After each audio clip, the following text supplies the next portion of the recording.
Au Japon, on n'utilise jamais le mot yakuza dans les médias. Ce n'est pas par crainte des représailles, mais c'est parce qu'on utilise un autre mot. Il s'agit du mot Boryokudan, qui veut littéralement dire groupe de violence. Effectivement, ce sont eux les représentants du crime organisé nippon. Et autour de ces individus, il existe de nombreux clichés, comme les tatouages, le katana, la coupe de saké, ou encore la maison japonaise traditionnelle dans un jardin japonais. Ce genre de demeure, c'est typiquement celle du boss yakuza. On les appelle les oyabun. Ce sont eux qui sont au sommet hiérarchique du clan. Car même si les yakuza sont associés au crime, à la violence et à d'autres activités illégales, ce ne sont pas que des barbares. Il existe tout un tas de règles extrêmement strictes à respecter lorsque vous intégrez un clan. Et typiquement, le respect absolu de la hiérarchie en fait partie. Certains les considèrent comme les héritiers de la volonté des samouraïs ou encore comme les véritables gardiens de la paix japonais. Mais vous vous en doutez, il y a énormément de choses qui sont fantasmées chez ces gangsters. Donc il est temps pour moi de rétablir la vérité sur comment les choses se passent réellement chez les yakuza. Quelles sont les règles à suivre? Ont-ils réellement un code d'honneur? Et qu'en est-il du doigt coupé? Je vous propose donc de découvrir aujourd'hui les vraies règles qui régissent le monde des yakuza.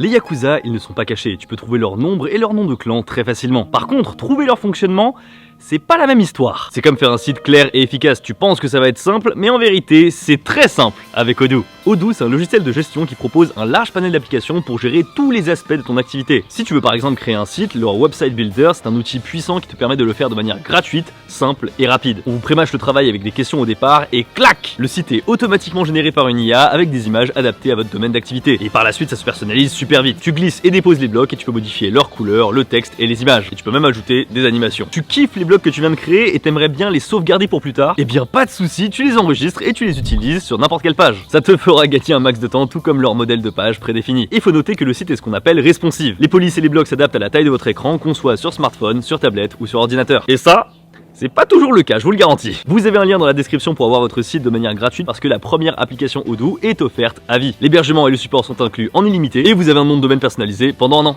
Donc ce serait bête de le rater. On va commencer par le premier point qui choque énormément. Imaginez, vous êtes au Japon et au détour d'une conversation, vous entendez et vous avez la confirmation qu'une personne est bel et bien un yakuza. Vous décidez alors dans la hâte d'aller au commissariat le plus proche et de le dénoncer. C'est alors que vous voyez que les policiers n'en ont rien à faire. Est-ce que c'est parce qu'ils sont corrompus? Pas du tout. C'est juste qu'au Japon, être un yakuza, c'est légal. Il ne faut surtout pas penser que les yakuza se cachent ou masquent leur identité. Pas du tout, il y a certains yakuza qui sont même amenés à exercer des fonctions publiques. Par exemple, lorsqu'il y a une force yakuza qui a été créée pour la visite du président américain Eisenhower dans les années 60. Et pour tout vous dire, eh bien le Japon a la liste de tous les yakuza du pays. Ah, ça a été obtenu au prix de nombreuses enquêtes avec de nombreuses vies qui ont été perdues. Pas du tout, encore une fois, vraiment pas du tout. Ce sont les yakuza eux-mêmes qui donnent les noms, les prénoms, l'adresse du QG, les effectifs et même les dates de naissance de chacun des membres. Alors, j'admets, ils ne l'ont pas fait par gaieté de cœur. C'est dû à la loi anti-gang du 1er mars 1992 et à tous ses renforcements. Depuis le 10 octobre 2011, c'est carrément les relations entre citoyens et yakuza qui sont proscrites par la Boryokudan Haijojore. Grossièrement, ça veut dire que si jamais vous faites du business avec une entreprise qui est confirmée comme étant yakuza, eh bien vous pouvez vous attendre à ce que le fisc regarde bien en profondeur vos petites affaires. Effectivement, au Japon, tout est fait pour rendre la vie la plus difficile possible aux yakuza. Et si vous êtes prêt à l'accepter, personne ne vous retiendra pour en devenir un. Mise à l'épreuve. Forcément, vous voulez intégrer le plus gros, le plus dangereux, le plus riche des clans yakuza. Il s'agit du Yamaguchi-gumi. C'est le clan yakuza japonais qui a réussi à s'exporter dans différents pays d'Asie et même aux États-Unis. Bien qu'affaibli par les différentes lois anti-gang, il compte tout de même aujourd'hui 7400 membres selon le dernier recensement. Alors forcément, vous ne pensiez quand même pas rentrer sans passer une épreuve. Alors quelle est-elle? Une épreuve de courage, de loyauté, de torture? Eh bien, un peu des trois. Il s'agit d'un examen écrit. Oui, vous ne rêvez pas, pour devenir yakuza, vous êtes dans une salle avec une table, un stylo et un examen écrit de 12 pages. Et honnêtement, vous n'êtes clairement pas prêt pour le contenu. C'est pas juste un petit contrôle pour vérifier si vous n'êtes pas bête. Non, c'est beaucoup plus technique que ça. Il faut des connaissances en vol de voiture, en fraude, en droit, en finance et le dernier domaine, en poubelle. Ouais, le tri sélectif, vraiment, c'est dans l'examen. Et j'ai réussi à trouver 2 questions de ce fameux examen. Vous êtes prêts? Quels types d'activités sont interdites au Japon? Petit A, le déversement de déchets industriels. Petit B, la contrebande de carburant. Petit C, le vol de véhicules de construction. Petit D, escroquerie par fraude téléphonique. Ou petit E, tout ce qui précède. La bonne réponse, c'est bien entendu la réponse E, toutes celles qui précèdent bien sûr. Nouvelle question, que devez-vous faire dans toutes vos activités? Cette fois-ci, vous n'avez qu'une seule ligne pour écrire votre réponse et c'est totalement libre. Et la bonne réponse, c'est consulter ses supérieurs. Bon, ça semble facile, mais n'oubliez pas qu'avec les questions à choix multiples, lorsque vous répondez faux, eh bien vous perdez des points. Donc fatalement, il faut un minimum de révision, et tu t'imagines comme ça à la bibliothèque avec plein de monde qui révise pour passer l'examen de médecine, et toi t'es là avec ton Hana Yakuza pour vraiment vérifier si tu as toutes les connaissances en termes de fraude. Bref, pourquoi les Yakuza font passer un examen? À ça, il y a deux raisons. La première, c'est qu'un clan Yakuza, eh bien c'est une sorte d'entreprise, et donc comme dans toutes les entreprises, il y a un entretien, et parfois il y a des examens d'aptitude. Et la seconde, c'est que les supérieurs sont responsables des actions des sbires, et donc si les sbires font des bêtises, c'est les supérieurs qui finissent en prison. Donc forcément, ça te pousse à être assez select au niveau du recrutement. Donc admettons, vous avez réussi l'examen, mais maintenant, c'est quoi l'étape suivante?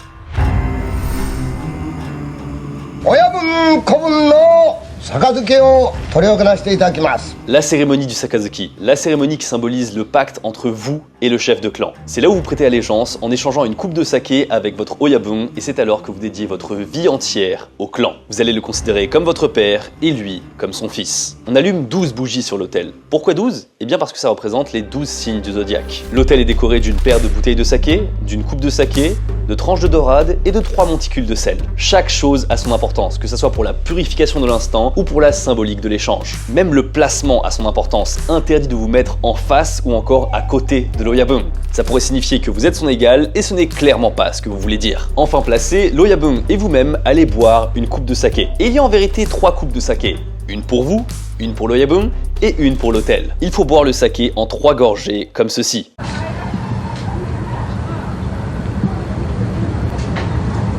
Et attention, on ne repose pas la coupe de saké. On l'enveloppe dans du papier kaishi, c'est le même papier qu'on utilise dans les cérémonies du thé, et on la garde avec soi. Vous l'aurez compris, cette cérémonie est extrêmement codifiée. Et encore, il semblerait qu'une cérémonie d'adhésion, donc une adhésion au clan Yakuza, ça soit une des plus simples. Parce que lorsqu'il s'agit de l'avènement d'un nouveau chef de clan ou d'une alliance, alors là, c'est vraiment toute une procédure où le moindre faux pas peut te coûter très très cher.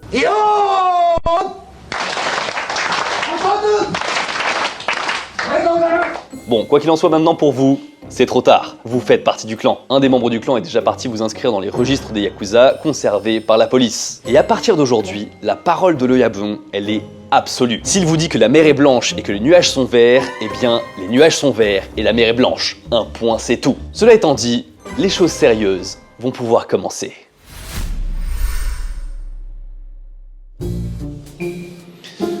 Ah non, je ne plaisante pas. Au début, vous allez passer l'aspirateur, la serpillière, faire la cuisine pour les supérieurs, faire la lessive également, sans oublier d'aller jeter les poubelles. Ah, vous auriez dû vous en douter lorsque vous avez vu l'examen qui portait sur le tri sélectif. Comme quoi l'animé La Voix du Tablier, Gokushu Fudo en japonais, c'était assez réaliste. Pour ceux qui ne connaissent pas, c'est un animé qui raconte l'histoire d'un grand yakuza qui prend sa retraite et qui décide de devenir homme au foyer. L'animation, c'est vraiment le minimum syndical, mais c'est quand même à mourir de rire. Alors maintenant, pourquoi vous faites toutes ces tâches? Eh bien parce qu'il faut quelqu'un pour les faire et surtout, vous êtes tout en bas de l'échelle. Et puis vu comment ces dernières décennies les nouvelles recrues se font rares, vous n'êtes pas prêt de changer de poste de sitôt. La moitié des membres Yakuza ont aujourd'hui plus de 50 ans et il y a 10,7% de septuagénaires. Clairement, la population Yakuza ne se renouvelle pas et elle fait que de vieillir d'année en année. Et pourtant, par rapport à l'époque, on enrôle moins vite les jeunes recrues en Yakuza parce que, vous le savez, si les sbires font une bêtise, c'est les supérieurs qui vont en prison. En 2006, les moins de 40 ans représentaient quand même encore 43,3% des effectifs. C'était l'époque où être Yakuza, ça faisait encore rêver avec la belle voiture,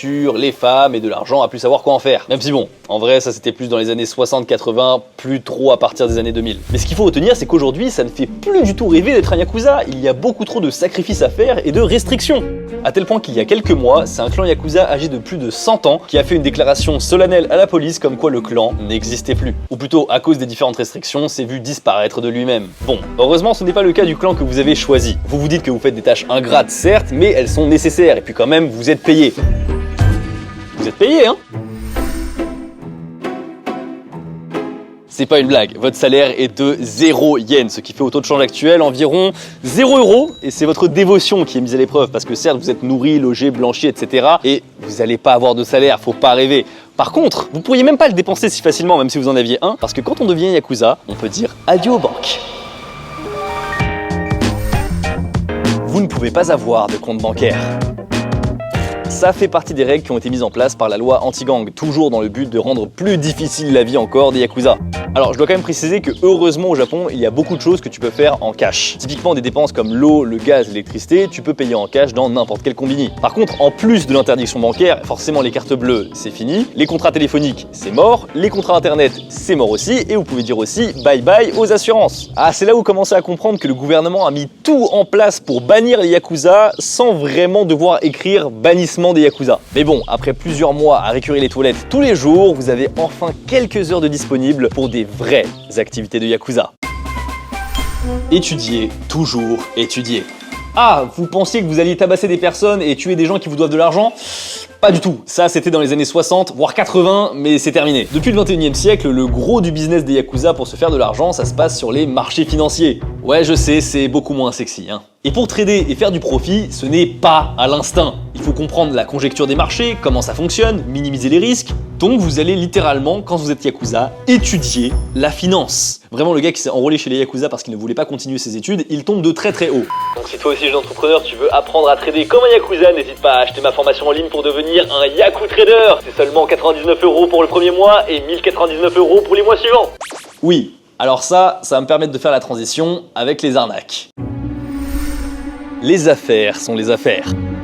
Vous pouvez voir les Yakuza comme les individus les plus capitalistes du monde, vraiment. Dès qu'il y a de l'argent à se faire en masse et dans une courte durée, vous pouvez être sûr qu'ils répondront à l'appel. Souvenez-vous, il y a quelques années, le bubble tea était excessivement à la mode au Japon. Et bien les Yakuza ont inondé le marché. Ils ont ouvert des enseignes dans la Takeshita-dori, qui est quand même un des lieux les plus touristiques du Japon. Et faut pas être un génie pour comprendre que si ton bubble tea, tu as 1 € de coût de production et que tu le vends 5 €, tu vas faire de la marge. Beaucoup de marge, même si c'est toujours moins que les arnaqueurs des vendeurs Amazon. Et je sais pas vraiment pourquoi, mais il y a un truc qui se dit au Japon, c'est lorsque vous êtes dans un matsuri et que vous voyez un mec qui prépare des okonomiyaki, donc il y en a plein, généralement il y a yakisoba, des currys, il y a vraiment plein de bouffes différentes, mais celui qui prépare l'okonomiyaki, eh bien on dit que c'est souvent un Yakuza.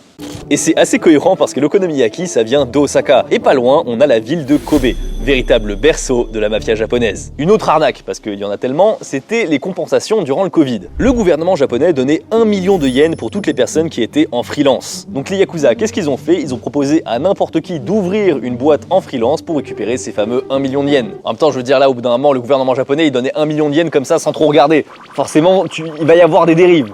Officiellement, les Yakuza gèrent de nombreux restaurants, des bars, des entreprises de transport, de construction, de finance, des agences artistiques, souvent d'idoles, des maids de café, des flottes de taxis, des usines et d'autres entreprises encore. Ça, c'est ce qui est déclaré à la police, mais personne n'est dupe, on sait très bien ce qui se cache derrière. Extorsion, chantage, contrebande, prostitution, cyberpiratage, trafic de drogue, jeu d'argent, usurpation d'emprunt, raquettes, attrapez-les tous, les arnaques!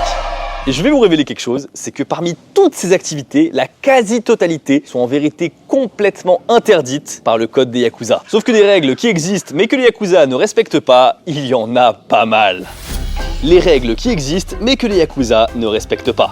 Interdit de voler, c'est basique et pourtant selon les témoignages d'anciens Yakuza, eh bien beaucoup de membres le font. Pas de cambriolage mais plus des raquettes comme par exemple des prêts de 10 jours avec un taux d'intérêt à 30%. Ne pas impliquer de femmes dans des incidents. Alors quand ton business c'est littéralement la prostitution, fuzoku en japonais, on peut pas dire que cette règle soit très respectée.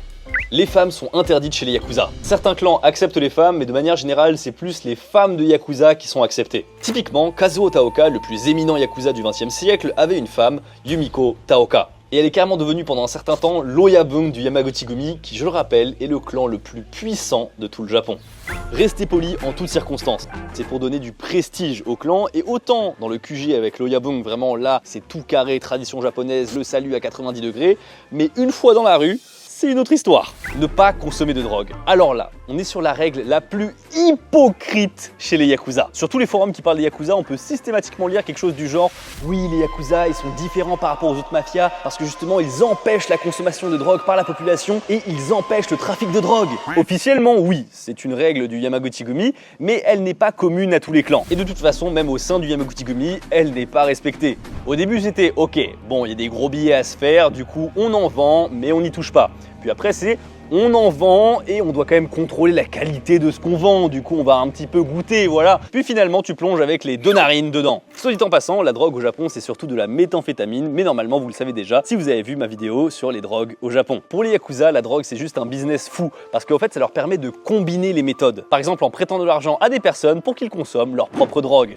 Quoi qu'il arrive, l'argent leur revient systématiquement et la dette de ces personnes ne fait qu'exploser. Et après, c'est toujours possible de le faire chanter en le forçant à rembourser ses dettes par la vente de ses biens. Et après, c'est son existence même qui peut être exploitée en tant qu'esclave le temps qu'il rembourse. Puis si jamais il a une famille qui tient à lui, alors là, c'est le jackpot. S'il a un gamin, le clan l'enrôle. S'il a une fille et une femme, eh bien elles partent dans un autre type de business. Bref, la drogue, ça a beau être interdit, ça reste un des piliers de l'organisation des Yakuza. Et ça, c'est ce qu'on appelle le honne, le vrai visage. Mais le tatemae, c'est-à-dire le masque d'apparence, eh bien la drogue, c'est non, non, non. Donc si en tant que Yakuza, vous commencez à faire trop de bruit par rapport à votre consommation personnelle ou encore votre trafic de drogue, eh bien vous serez radié du clan. Voilà pourquoi je parle de grosse hypocrisie, mais le prochain point n'est pas mal non plus. Ne pas impliquer de civils de non-Yakuza. Alors, il y a une petite nuance, ce sont les katagi qui ne doivent pas impliquer. Les katagi, ce sont des personnes qui sont non-Yakuza, certes, mais qui sont aussi considérées comme justes, correctes et honnêtes. En gros, ça veut dire que le délinquant ou le souloir du coin, ça c'est ok de les impliquer dans des trucs de Yakuza, mais les honnêtes gens, là, il faut pas y toucher. Et au contraire, il faut les protéger. Enfin bon, ça c'était peut-être ce qui était appliqué il y a très longtemps. Aujourd'hui, ne pas impliquer les civils, c'est totalement faux. Forcément, quand tu arnaques tous les 4 matins la mamie du quartier, on peut pas dire que tu n'impliques pas les non-Yakuza. Mais le pic de la transgression de cette règle, c'est arrivé durant la Grande Guerre Yakuza entre 1885 et 1889. Le plus gros clan japonais, le Yamaguchi-gumi, a perdu successivement son Oyabun, Kazuo Taoka, et son Wakagashira, Kenichi Yamamoto, soit respectivement le numéro 1 et le numéro 2 du clan. Et donc c'est la panique pour savoir qui va succéder au trône. Tous les Yakuza du Japon étaient suspendus à cette décision. Les plus hauts placés du clan se réunirent et alors ils donnèrent leur verdict. Le problème c'est que la personne qu'ils ont choisie, fatalement, elle n'était pas au goût de tous. Et c'est comme ça que le Yamaguchi-gumi s'est scindé en deux, avec d'un côté toujours le Yamaguchi-gumi et de l'autre le Ichikawa-kai. Ces 2 clans se sont livrés une guerre, et si c'est assez fréquent que 2 clans Yakuza se livrent une guerre, eh bien ce sont des clans avec une taille réduite. Là on parle de milliers d'hommes contre d'autres milliers d'hommes. J'en ai déjà parlé, mais à cette époque, au Japon, il y avait carrément une météo des Yakuza avec le nombre d'unités à travers chaque ville du pays. Des fusillades en plein jour et à même la rue se produisent. À la fin de la guerre, le bilan chez les Yakuza est de 29 morts et de 66 blessés. Et malheureusement, il y a des victimes qui sont non Yakuza. Précisément 4 personnes du côté de la police et des civils. Vous pouvez vous dire que c'est peu, proportionnellement à ce qu'il y a chez les Yakuza, mais croyez-moi, ce sont ces 4 blessés qui vont tout changer. L'opinion populaire bascule. Là où certains voyaient encore les Yakuza comme un mal nécessaire pour l'éradication d'autres formes de délinquance moins chevaleresques, ils ont dû se rendre à l'évidence et condamner ces fusillades et ces violences en pleine rue. C'est principalement ça qui a tué les Yakuza avec le développement de la première loi anti-gang. D'une certaine manière, les Yakuza ont causé leur propre perte. Mais alors pourquoi il y avait jusqu'alors autant de personnes dans la population japonaise qui soutenaient les Yakuza? Eh bien parce qu'à la base, c'était vraiment eux, les sauveurs du peuple. Aider la population. C'est une des règles les plus nobles de la mafia japonaise. Après le tremblement de terre de Kobe de 1995 ou celui du 11 mars 2011, les Yakuza étaient là pour prêter main forte aux habitants. Que ça soit de manière individuelle ou organisée, c'était toujours bénévole. Et pour tout vous dire, en 1995, à Kobe, il est admis que les Yakuza ont humilié l'organisation du gouvernement. Les secours étaient complètement désorganisés et à la ramasse, alors que les Yakuza étaient très présents sur le terrain. Ce sont eux qui ont aidé le plus les victimes en leur donnant un toit au-dessus de leur tête et en leur donnant de la nourriture en abondance. Même l'hélicoptère du clan a été utilisé pour élitreiller des gens qui étaient blessés sur des toits. Et ça rappelle les origines des Yakuza qui étaient à la base des milices formées pour protéger le peuple. Pendant la période post-seconde guerre mondiale, comme les forces d'occupation américaines ne pouvaient pas être partout à la fois, ce sont les Yakuza qui ont joué le rôle de police et qui ont approvisionné les campagnes en nourriture. Mais si durant les catastrophes naturelles, les Yakuza portent secours à la veuve et à l'orphelin, en temps normal, ne demandez jamais de l'aide à un Yakuza. Parce que quel que soit votre problème, ils vont vous venir en aide. Mais ce qui va devenir compliqué, c'est le après. Il faut les voir un peu comme des mauvais génies. Ils exaucent vos souhaits sur le moment, mais après vous vous rongerez les ongles de ne pas vous être débrouillé tout seul. Alors naïvement, vous pouvez vous dire, bon bah s'ils acceptent tout, je peux carrément leur demander de l'argent et après disparaître. Eh bien, vous n'êtes clairement pas le premier à y avoir pensé, et il y a carrément un terme pour ça dans le jargon Yakuza, c'est tobu, qui veut dire s'envoler. Alors je ne vais pas vous la jouer, ils vous retrouveront quoi qu'il arrive. C'est pas vrai, il y en a certains qui arrivent à se démerder, mais si jamais ils vous retrouvent, il y a pas mal d'histoires qui disent qu'ils vous chopent, qu'il vous force à changer de pays pour aller dans un pays avec une juridiction un peu différente et vous êtes condamné à vivre le restant de vos jours en tant qu'esclave. C'est pas la même ambiance. Appelez régulièrement le patron. Vous allez devoir appeler votre supérieur hiérarchique Yakuza plus souvent que votre copine jalouse parce que c'est tous les matins et tous les soirs appel obligatoire ou au minimum un message. C'est pour vérifier si vous n'êtes pas derrière les barreaux ou si vous n'êtes pas carrément décédé. Et si vous n'êtes pas capable de respecter ce genre de règles toutes basiques, c'est vraiment un tabassage en règle de la part des autres membres. C'est vraiment important de donner de ces nouvelles. Et croyez-moi, c'est toujours plus agréable que d'être dans une prison japonaise. Même dans la prison, vous restez un Yakuza. Vous voilà derrière les barreaux où vous avez été chopé la main dans le sac. Visiblement, vous n'avez pas fait assez attention avec votre business de cartes Pokémon. C'est pas une blague, il y a un chef de gang qui vient d'être arrêté au Japon parce qu'il est suspecté d'avoir volé 25 cartes Pokémon. Ah, je vous ai prévenu, hein, dès qu'il y a de l'argent facile et rapide à se faire, ils sont toujours présents. Mais apparemment, même dans une prison japonaise où tout est extrêmement strict et ordonné, eh bien des Yakuza arrivent quand même à mener des activités douteuses. Si je n'ai pas trouvé d'informations très précises là-dessus, en revanche, j'ai trouvé une pratique qui se faisait dans les prisons qui s'appelle le ZZ.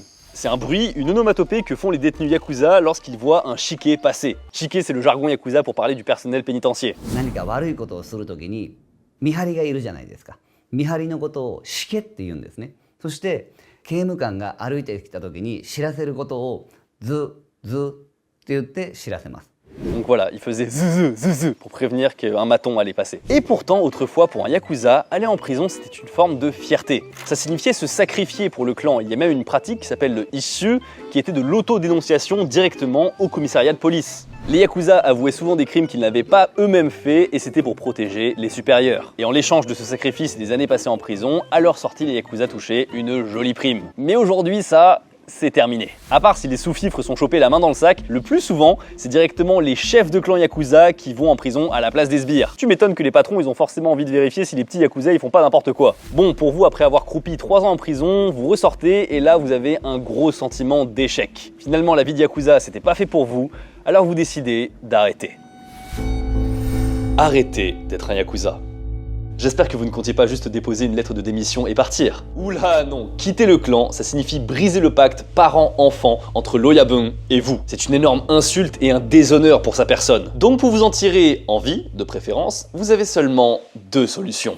Soit une grosse somme d'argent, et ça je pense que vous ne l'avez pas, soit un morceau de vous. Et ça aussi, ça va pas être une partie de plaisir. Le Yubitsume en guise de pardon. Oui, le doigt coupé, ça existe réellement, ce n'est pas que dans les films. Et ce n'est même pas une pratique enterrée, c'est encore très d'actualité. Ça s'appelle le Yubitsume, mais alors pourquoi donner quelques phalanges de son petit doigt en guise de pardon? La raison se trouve dans une arme, dans le katana. Jusqu'à l'ère Showa, c'était l'arme de prédilection des Boryokuden, autrement dit des Yakuza. Et le vrai secret de pourquoi ces quelques phalanges du petit doigt, elle se trouve dans le maniement du katana. Et vous allez voir que c'est beaucoup plus technique qu'il n'y paraît. Déjà, vous prenez le katana avec la main droite vers le haut, vous prenez à 45 degrés le fourreau et la lame comme ceci, vous allez serrer avec le petit doigt et l'annulaire, vous serrez fort, mais pas trop avec le majeur ni avec l'index. Le pouce, il est là juste pour bloquer et on ne touche pas la garde. Si vous la touchez, ça va faire des frottements, ça va faire mal et en plus, vous perdez en mobilité. La deuxième main, elle va pas du tout se coller juste en dessous, elle va se mettre le plus loin possible de la première main, toujours à 45 degrés, et vous allez serrer avec le petit doigt et l'annulaire, et encore une fois, pas trop avec les autres doigts. Et c'est là où vous commencez à comprendre que pour le maniement du katana, contrairement à ce qu'on pourrait penser, un des doigts les plus importants, c'est le petit doigt. Sans lui, on dit qu'on perd la moitié de sa force de sa poigne. Et donc c'est ça le symbole du petit doigt coupé, c'est de donner la moitié de sa force en guise de pardon. Mais selon les témoignages de cet ancien Yakuza, il existerait 2 Yubitsume, un très douloureux et l'autre non. 親分が好きだったんですね。そしてその親分に対して一つだけ嘘をついてしまったことがあるんです。そしてその嘘に対して僕が耐えきれなくて、そして、親分に対して申し訳ないという気持ちで指を詰めて持っていきました。 Si l'Oyabun vous exige un Yubitsume pour une faute que vous avez commise, alors là, ça fait mal. Mais si vous pensez de vous-même avoir commis une faute et que vous l'offrez en guise de pardon, alors là, ce n'est pas douloureux. Bien sûr, vous l'aurez compris, c'est de manière métaphorique. Dans les deux cas, il y a une énorme douleur et les Yakuza parlent d'une douleur psychique d'avoir déçu et trahi leur propre Oyabun. Et justement, j'ai trouvé un témoignage d'un ancien Yakuza qui parle de son Yubitsume. J'ai essayé avec un bon vieux couteau de cuisine, mais c'était trop épais. La lame ne rentrait pas dans le muscle. Alors avec un frère, on est venu à bout avec un marteau et des ciseaux. Dieu que j'ai eu mal. Une fois que vous présentez ce doigt à l'Oyabun, l'Oyabun il va l'emporter avec lui. Certains l'enterrent sous un arbre dans un temple et d'autres le mettent au congélateur. Bon, après ça, vous pensez revenir à la vie normale, mais vous n'êtes pas au bout de vos peines. Déjà, il vous faut une prothèse, parce qu'avec un doigt en moins, tout le monde comprend que vous étiez un yakuza, et personne ne voudra vous embaucher. Et ça, pas d'inquiétude, il y a aujourd'hui des artistes qui font ça très bien. Ils prennent l'empreinte, les lignes, les courbes, jusqu'au petit poil intégré sur la fausse phalange. Par contre, c'est pas donné, 2000 € la bagatelle. Mais bon, finalement, vous dites que c'est pas grand chose par rapport au plaisir de retourner à la vie normale. Alors, la vie normale, oui, parlons-en. Vous vous souvenez de la loi anti-gang qui empêche les yakuza d'avoir un compte bancaire? Eh bien cette interdiction, elle se maintient jusqu'à 5 ans après avoir quitté un clan yakuza. Pareil, vous n'aurez aucune aide gouvernementale, donc pas de chômage, pas d'assurance maladie et pas de retraite. Pour toutes ces raisons, vous vous rendez compte à quel point c'est difficile pour un ancien yakuza de se réinsérer dans la société. Donc aujourd'hui, ce n'est qu'une vie précaire qui attendent les personnes qui se sont détournées du droit chemin et qui ont choisi d'aller dans un clan yakuza. Toutes ces mesures, elles ont enfin réussi à dégoûter les personnes, surtout les jeunes, à faire carrière chez les gangsters. C'est comme ça que des clans entiers s'éteignent pour laisser place à une criminalité peut-être beaucoup plus sauvage. Merci beaucoup d'avoir regardé cette vidéo, j'espère qu'elle vous a plu et que vous avez changé d'avis sur certains clichés que vous pouviez avoir sur les Yakuza. N'hésitez pas à liker la vidéo et à vous abonner si elle vous a plu. Je vous dis à la prochaine. Tchuss. ありがとうございました